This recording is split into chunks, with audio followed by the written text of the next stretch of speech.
Hello, this video talks about our progeny, and a lot of people have this question whether it's going to be a boy or a girl.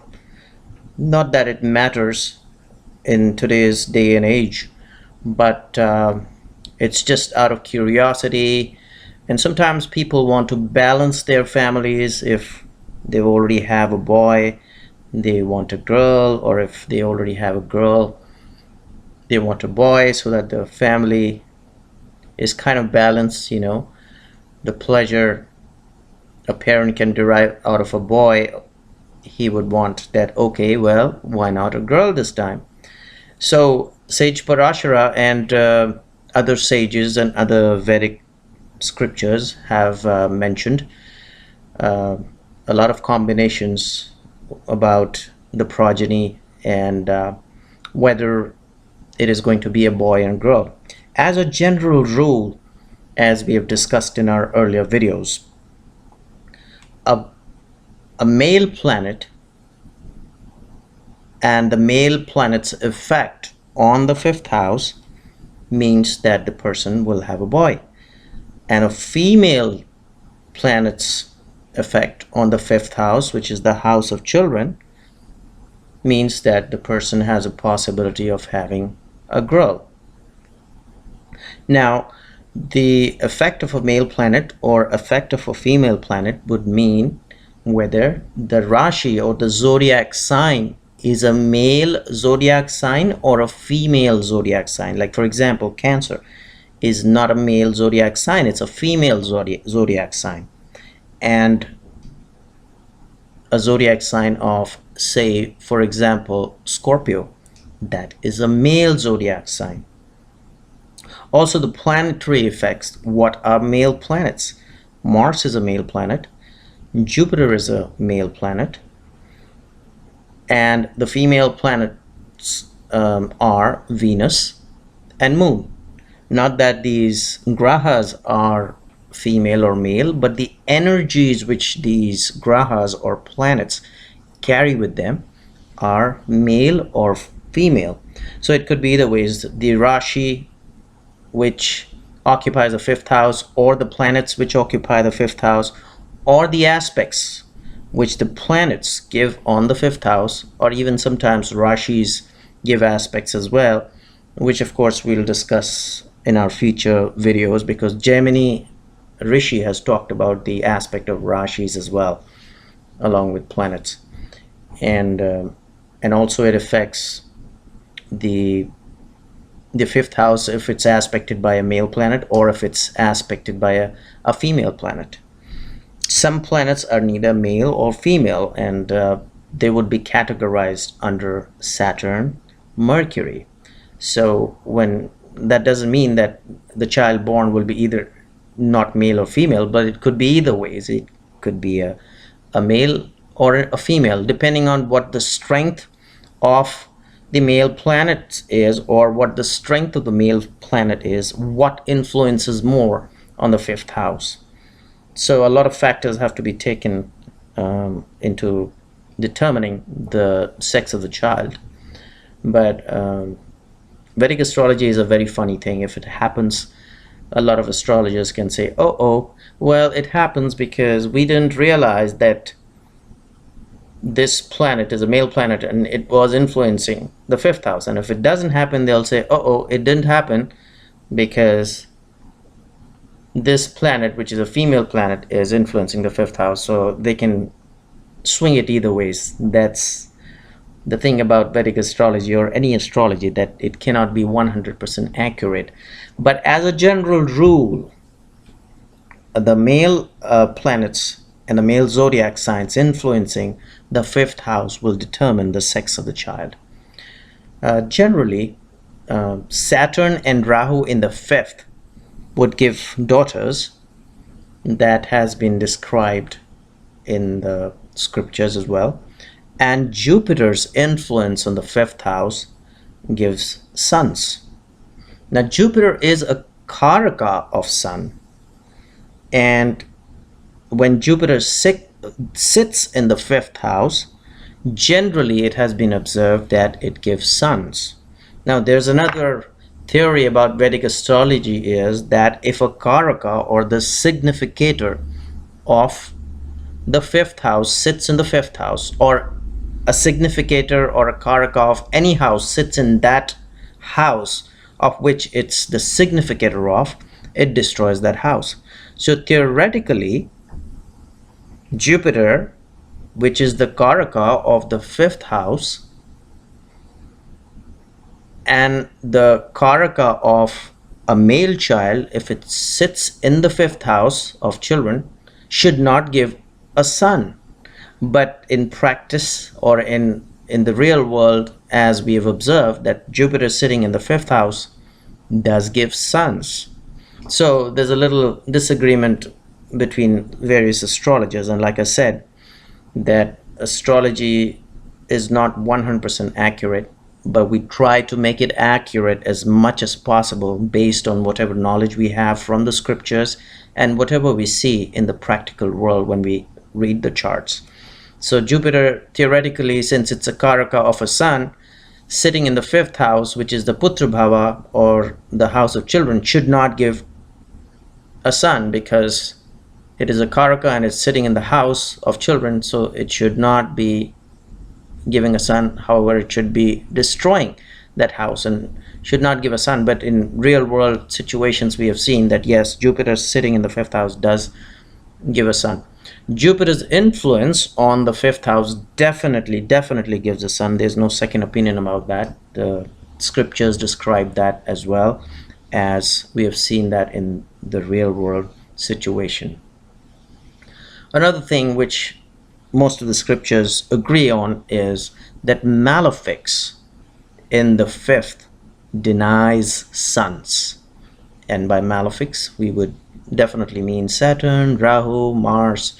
These are major malefics, and they deny sons. And most scriptures have an agreement on that. Now, as far as Parashara, sage Parashara is concerned, he talks about the fifth house as far as determining the sex of the child, whether it'll be a boy or a girl. He says that if the fifth lord is sitting with moon in any zodiac or a house, the person will have daughters. So he's very clear on that. He has mentioned that in his sutras, the Hora, the Parashara Hora, that if the fifth lord, and whatever lord it is, it could be a male planet or a female planet, if it sits with moon in any house or zodiac, that person will have daughters. Now, Parashara also talks about how many sons will a person have. So number of sons. So he has a few sutras on how many sons will a person have in his teachings.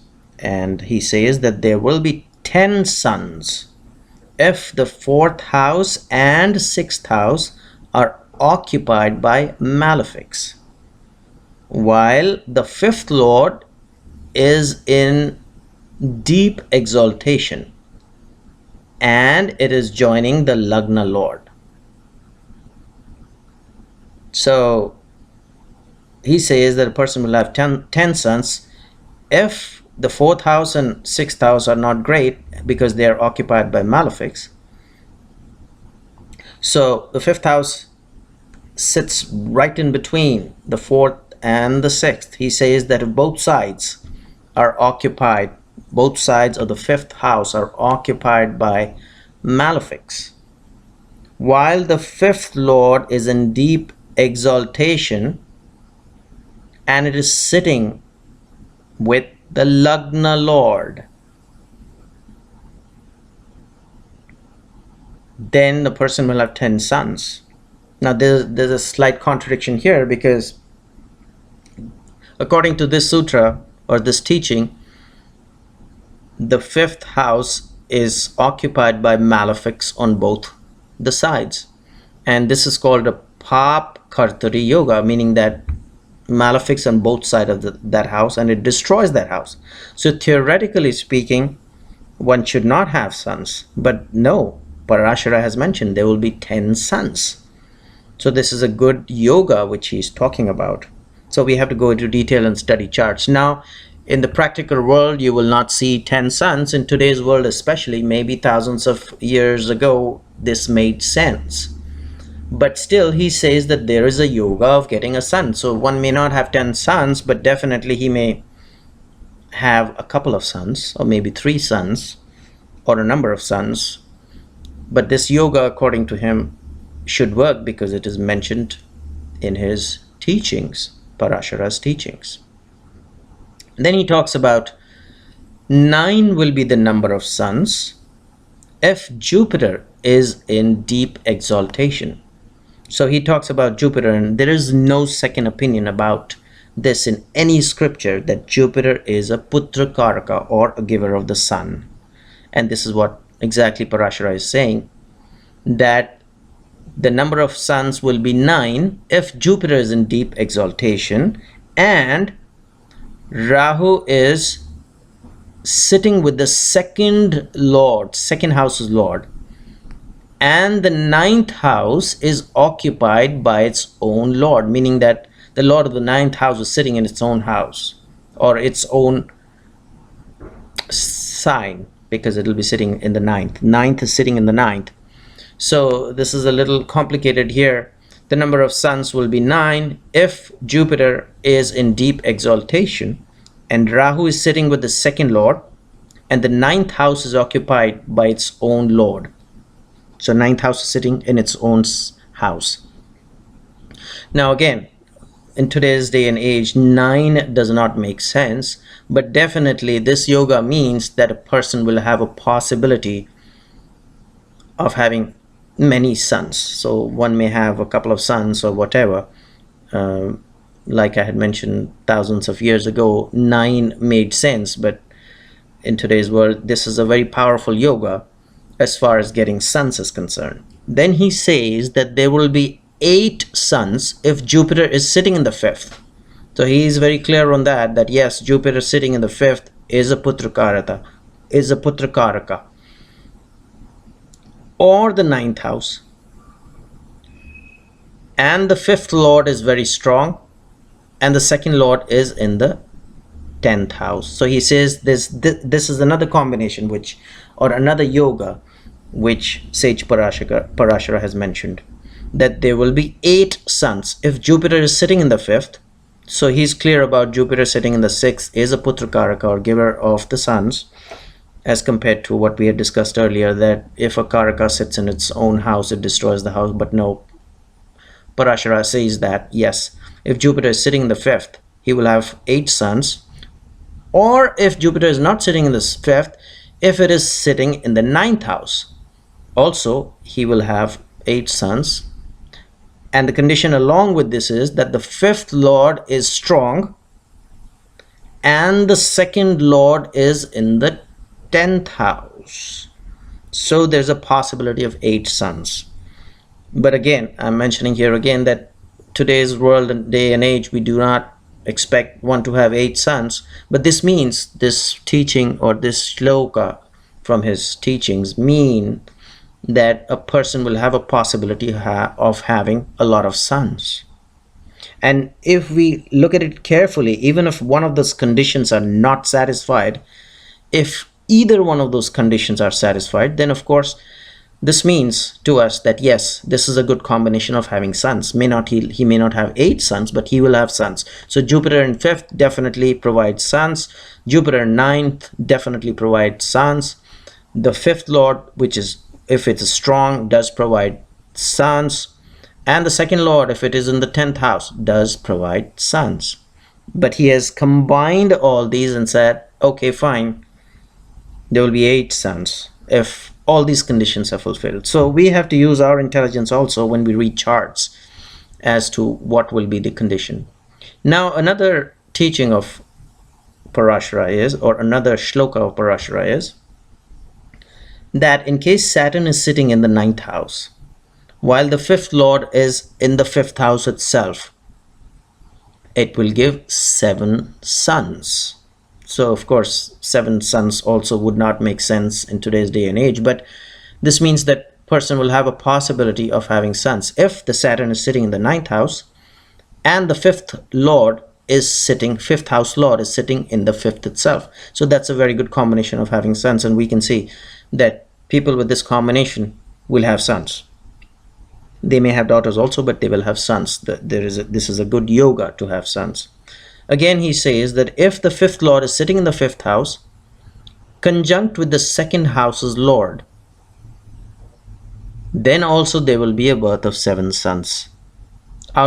He says there will be a birth of 7 sons, out of which 3 will pass away. And this is a very rare combination, a person having 7 sons in today's day and age, and out of this 3 passing away. But from these shlokas or this teaching, we can understand one thing, that the fifth lord sitting in the fifth house is very auspicious to have a son. And also, if the second house's lord is also sitting in the fifth house, that's also a very auspicious combination. But he has combined those 2 combinations. So, and he has said, okay, well, he'll have 7 sons and 3 will pass away. And in this day and age, like I said, it doesn't make sense. But we can get an idea through these teachings as to what the karaka or what the combinations are if a person is having a son. Then Parashara says that in case there is a malefic in the fifth house and Jupiter is sitting in the fifth house from Saturn, from wherever Saturn is placed, this combination, he says only 1 son is denoted. So once again I repeat that one will have only 1 son if there is a malefic sitting in the fifth house, while Jupiter is sitting in the fifth house from Saturn. So we know that a malefic is destroying the fifth house. However, Jupiter is in the fifth from Saturn. So he's saying, well, it's not a good combination to have a son because a malefic is sitting in the fifth house. However, if Jupiter is sitting in the fifth house from Saturn, then a person will be blessed with 1 son.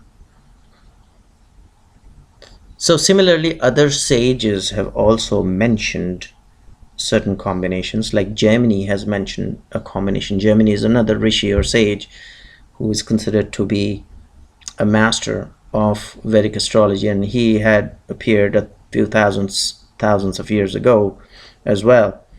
And Jaimini sutras speak, and his sutras can tell us a lot about what Vedic astrology is about and his interpretation of Vedic astrology, which we are going to discuss in our future videos.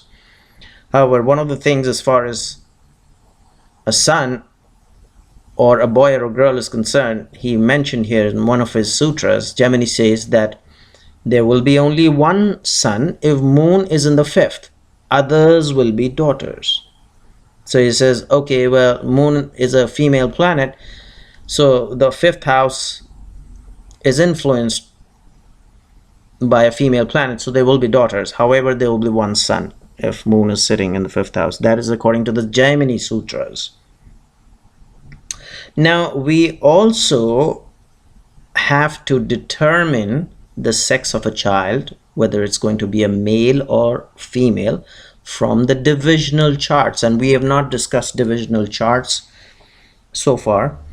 Divisional charts are Varga charts, and we'll have a video on that as well. But people who are familiar with what Varga charts are, and listeners who understand what divisional charts are, they will know in this video. And for those who do not know, we'll discuss Varga and divisional charts in our future videos. But what is said about the divisional charts is the D7 chart or the Saptansha chart also will determine whether the sex of the child will be male or female. And once again, I'm discussing this video not to encourage people to only want sons and not daughters. This video is not about that. This video is just about to determine whether their child will be a male or female, or whether the possibility of them having a male child or a female child is more or less either ways. So the Saptansha chart depicts, it's a divisional chart which talks about our children, and that Saptansha chart is also going to determine the sex of the child. Again, in the Saptansha chart, if the influence of male planets like Jupiter and Sun will be there, there is a very good possibility of having sons as compared to daughters, and vice versa if the case is otherwise. And when I say good positioning, means Jupiter is sitting in a Kona house, which is the angle house 1, 4, 7, and 10, or Jupiter it's sitting in its own sign, or Jupiter is strongly placed, or if Sun is sitting in its own sign and it's strongly placed in the chart, or it's placed in a Kendra house, which is 1, 4, 7, and 10, or it is placed in a Kona house, which is the 1, 5, and 9, Trikona house, which we call them. These are auspicious houses. So if the influence of male planets is there and they're sitting in a strong position or an auspicious position, then there will be more sons than daughters. And when the influence of female planets will be there and they're sitting in the angular houses 1, 4, 7, and 10, or 5 and 9, then there will be a possibility of having more female daughters. So this is something which we have to keep practicing and understanding as we start reading the charts of people and understanding it.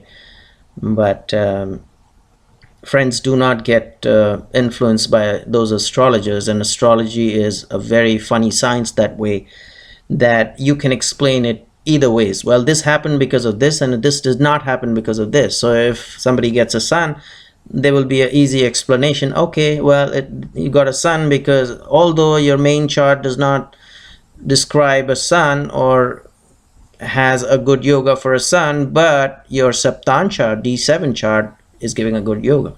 Or if he does not have a son, he will say, well, although your son, your birth chart, your main birth chart, or your Rashi chart talks about sun,